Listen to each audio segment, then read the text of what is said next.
Hey, what's up, YouTube? Welcome to Season 2, Episode 2 on my Train and Journal series.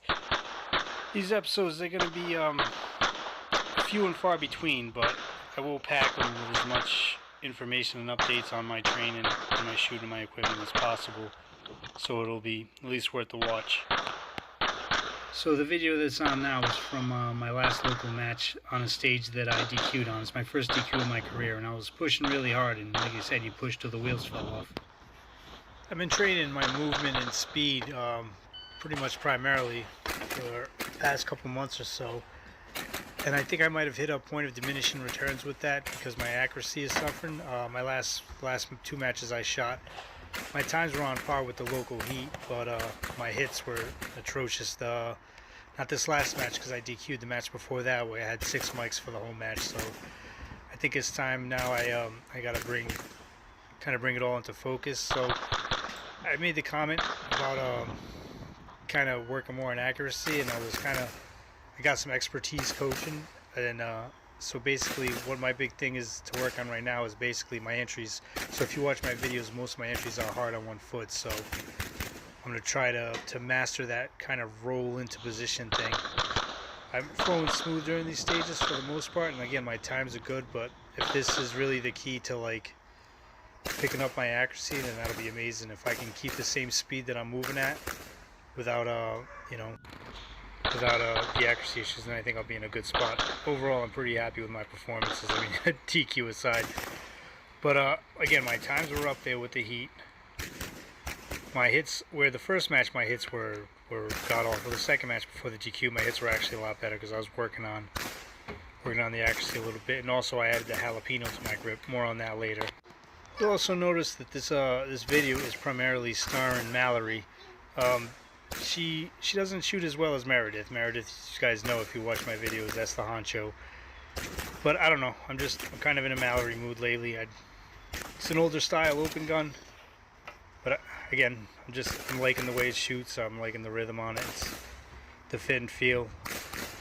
One thing you're gonna notice on kind of this training montage I got playing in the background, looks like different stages. So what I've been doing for training is like for live fire training is I'll build not like a whole stage, but kind of a quarter stage or different legs of stages or something I find interesting.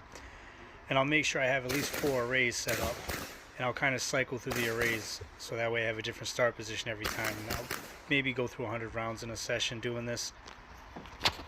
The idea kind of is, just to get you moving from every direction, starting from different angles and just kind of rotating out, so that way you're not just shooting the same course of fire and over again.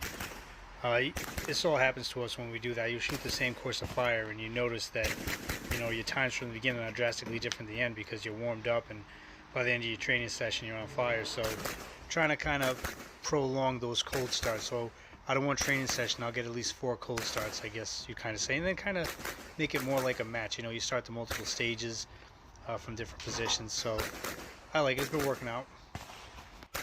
Now I just got to figure on how I'm going to build some training stages with kind of like more entries that I can roll in on, so I can practice that. Again, from the guidance I got working on my entries and kind of rolling into them, if that's going to be like the next big thing it's going to be like a game changer, then try it out. Again, if I can keep the speed and the movement up to the tempo it is and up the accuracy, then that's nothing but winning for me. I know I forgot to put my glasses on. I just realized that I got in the zone. It wouldn't be such a big deal, but I caught plenty of shit for it in the past.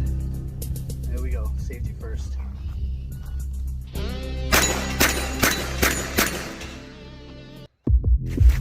Stand by.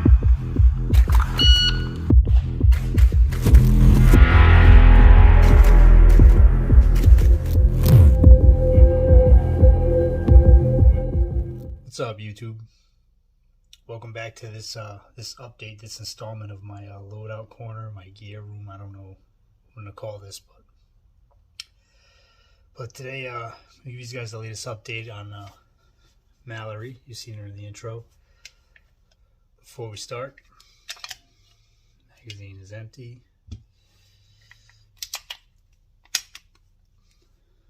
Firearm is unloaded.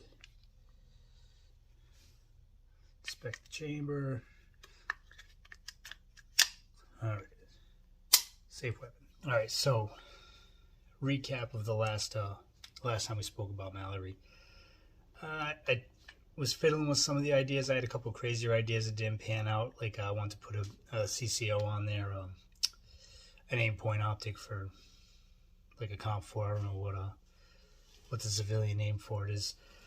To kind of match those like early 2000s 9D guns, like the Saul Kirch gun, which I still think look cool. It's just I was having issues. I ordered a mount from Clark Customs, but it took some machining that was a little beyond my capability, so I ended up going through with that. So I went and we put the TiVo on there, the TiVo mount with the Holosun 510C and Gangbusters, the Holosun. I'm not a fan of Holosuns, as you know in my channel. I don't hate them; they're not awful.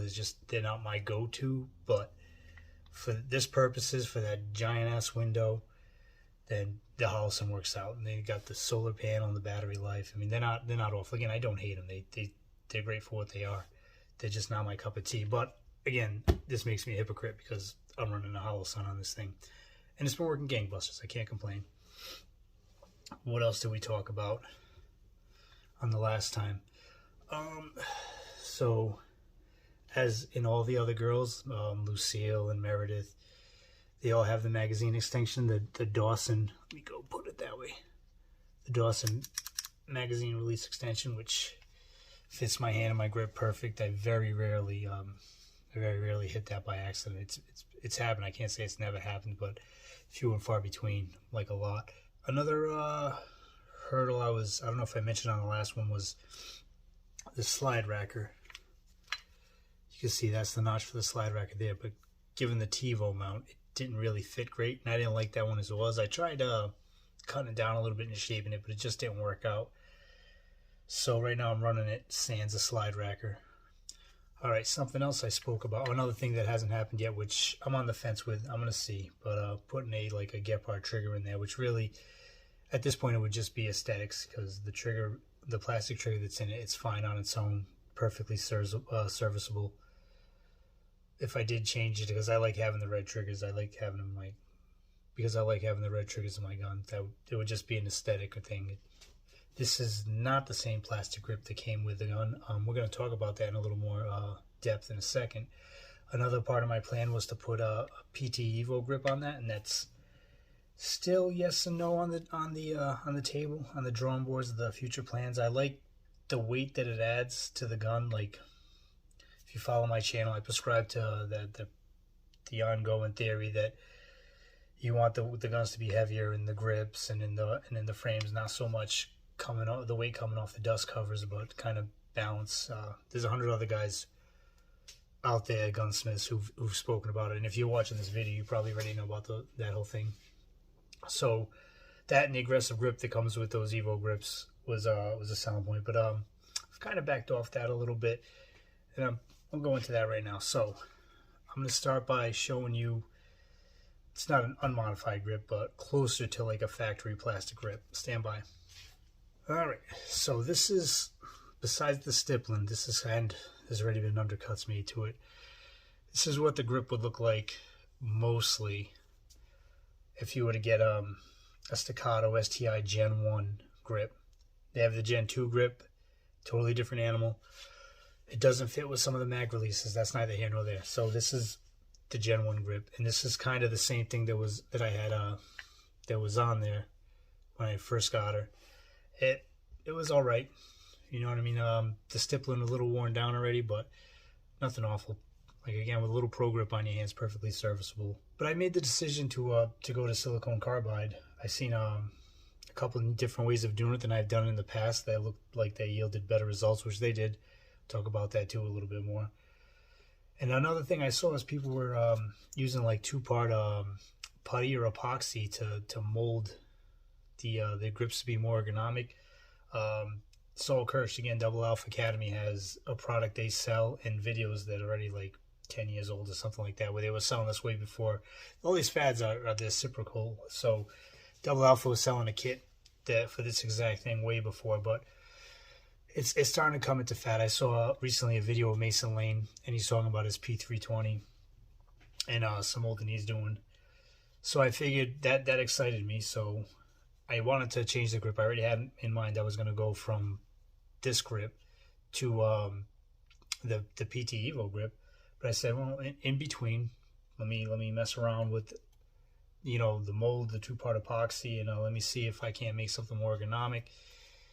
And heck with it, let me try. And I really hadn't. So when I had my 320 and I was shooting carry optics with it, I was tinkering with it a bunch. The thing is, it's not the gun that started from the factory.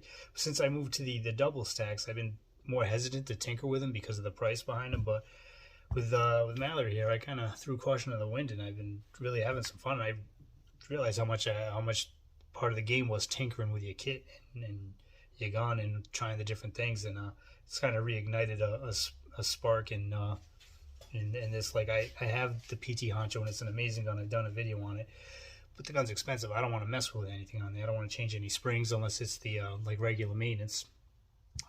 But with Mallory, it's a little different. She's not not even close to what Honcho costs.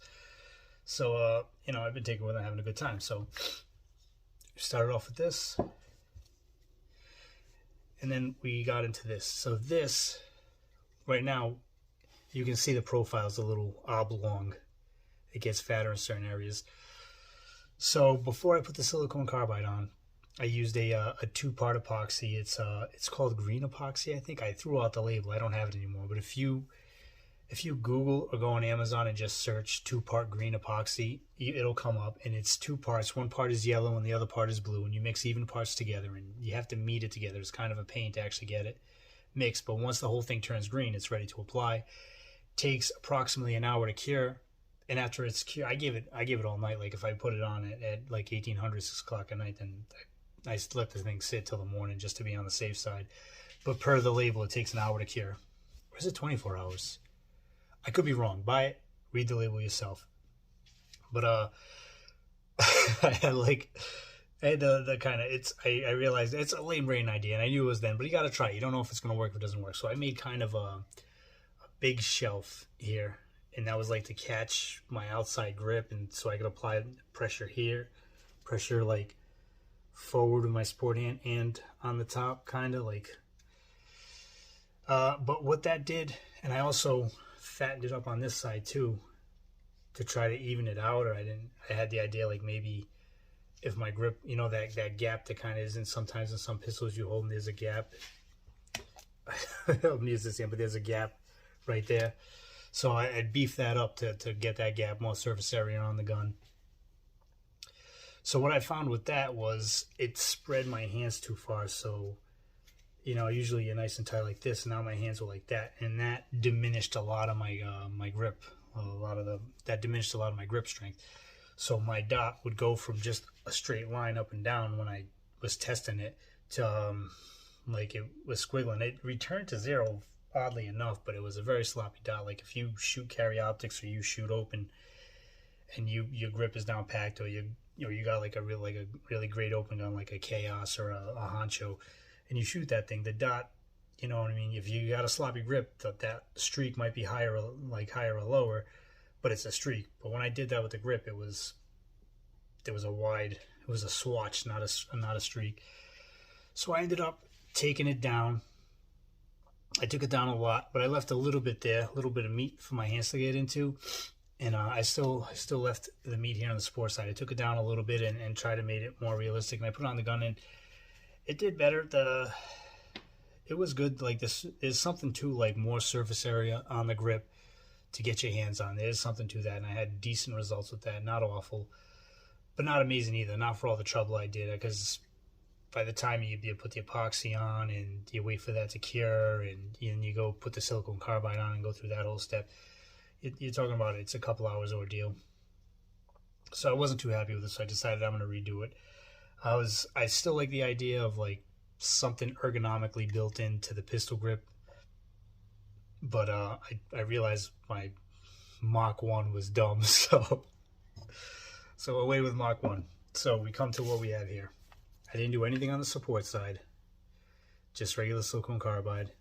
But what I did do is, you can see over here there's a hump, all right, and you can see there that kind of looks like a jalapeno in there a little bit, that lazy C shape in there.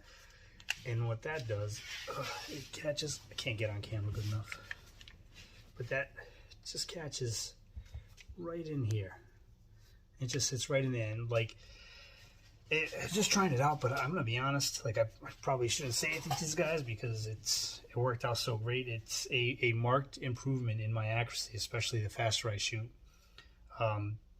It's in the perfect spot right there. I guess for me, your results may vary, but for me, this has been a huge game changer on my accuracy, like speeding up. Like my shots before that would be like a little wider, they're definitely closer in. I'm definitely like, and then now mind you, I changed my grip a little bit to be a little bit more up and down, but like, I think this thing is paying off a lot for kind of looking as silly as it does.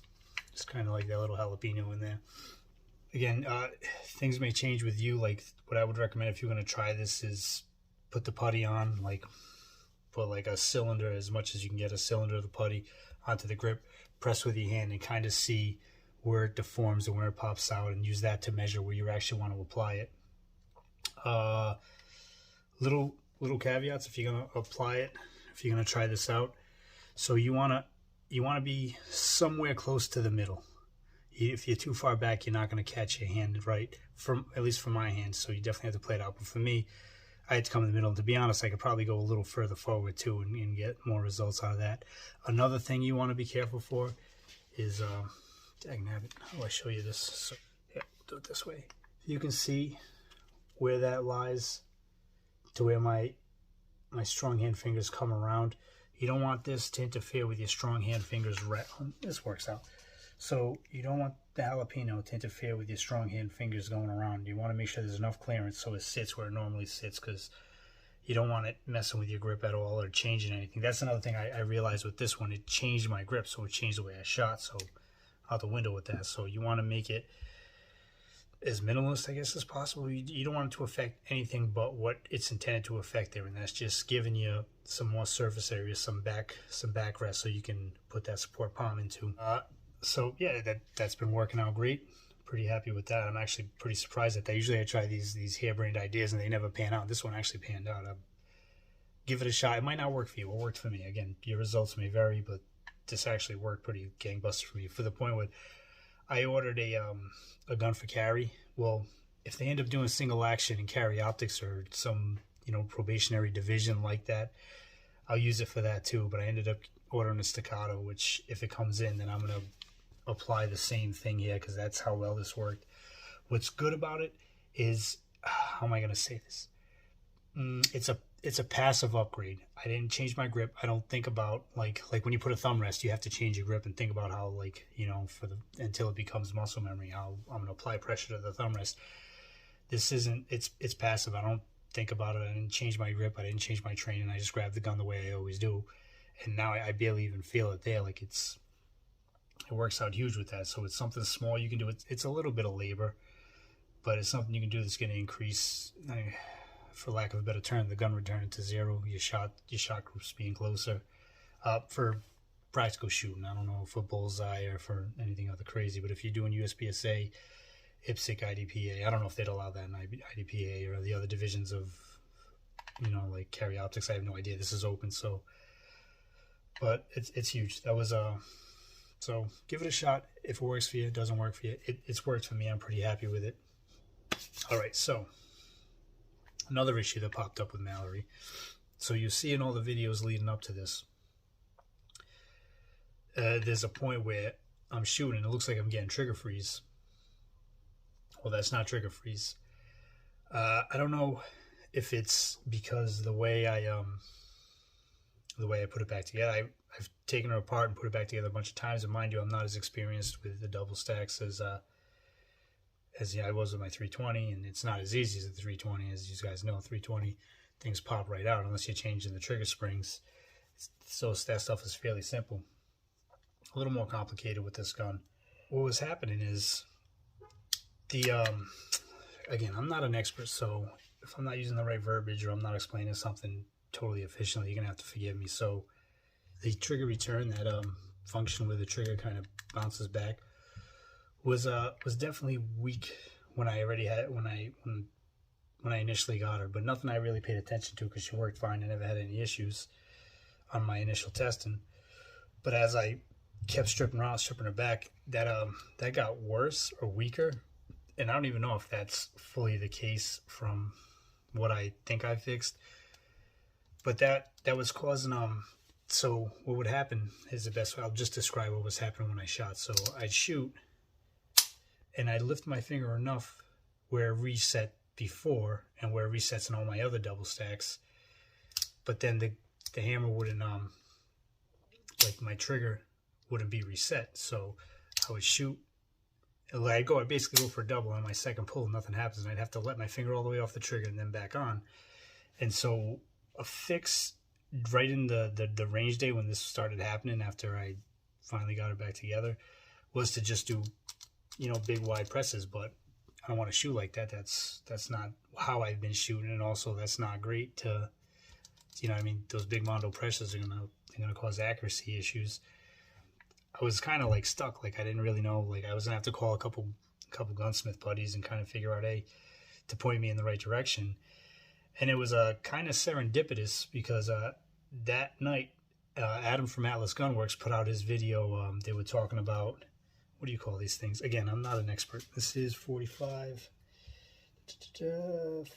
this sear spring, this bad Larry. So that night, Adam from Atlas Gunworks put out a video and we talked just about the sear spring, and the trigger return is solely to this guy in the middle right here. Let me put it right there. I'm not going to go in to say what he said because I'd be paraphrasing, and you better get it from the horse's mouth, from an expert rather than me.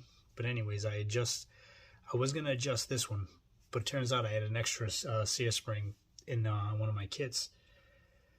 So just in case I botched up, because what he said, and I'm sure what's recommended, is you got to bend these springs, you put them forward or back to get different effects. Like if you want it lighter, you would push it back, and to get it, heavier or more pressure, you push it forward. This is for the grip safety. This is for the sear trigger return.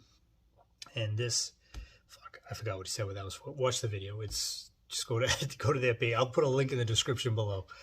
Anyways, so I took my spare sear spring, installed it. I put a little forward pressure, and the trigger return is great. There's a lot of forward pressure. I think I might have put a little too forward because what was a very light trigger is now a not so light trigger. It's all relative when you're talking about trigger weight, right? If you're carrying defensive, you're doing a 5 to 6 pound trigger, and that's light for defensive. I mean, you got the New York duty trigger, 12 pound trigger, but if you're talking competition, especially in open, you're talking about sub 2 pounds. So she's pulling right now at about 3.5 to 4 pounds, which is a little heavy. Before I go and take the spring out and start bending it back, I want to take her to the range a bunch and see if that's doable, and see if that fixed the initial problem of the gun not resetting when I needed it to. So that's actually tomorrow. I don't know if I'll put that range footage in this video. You might have to wait to the next update of loadout corner gear room, whatever the fuck we're gonna call this. But yeah, that's pretty much what we've been up to with Mallory. Other than that, running like a top, shooting beautiful. Yeah, I got no complaints with it. This modification right here, gangbusters. Give it a shot. And yeah, that's it. So thanks for tuning in to Gear Corner, and on to the rest of the video. Alright, a quick caveat. The views and opinions expressed in these videos are that of a B-level shooter, so understand that if you try to take any of my advice. As said, thank you for watching this video, and thanks for putting up with my atrocious New England accent. I'll see you in the next one.